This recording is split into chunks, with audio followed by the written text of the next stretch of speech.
Gust is like one of those old-timey guys who accidentally time-traveled into streaming. Always hyped but somehow still a tiny disaster. He once promised a button giveaway and forgot where he put them. Classic. He's got this whole I'm just vibing energy, but you know he's low-key scheming.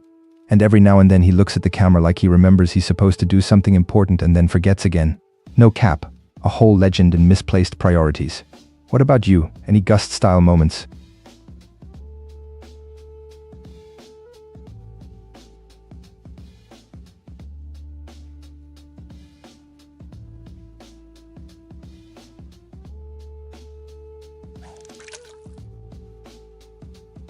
Gus is a mystery wrapped in a hoodie, with a headset permanently glued to his ear.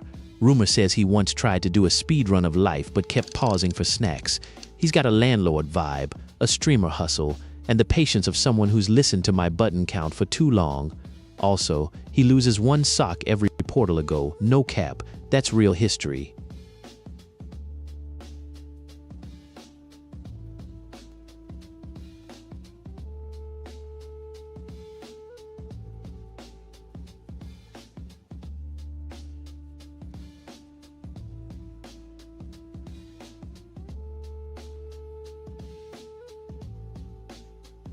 Gus, the human Swiss Army knife of the stream, can fix your tech, roast you gently, and lose his keys all before lunch.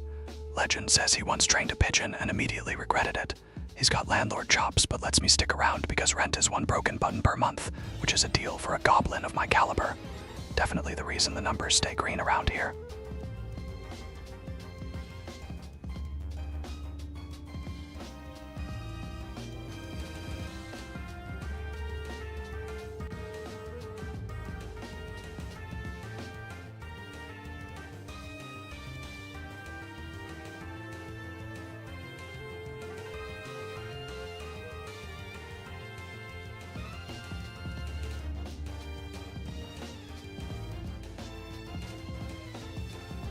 Gus vibin' like a slightly overcooked casserole, warm and dependable, but sometimes makes you question your life choices.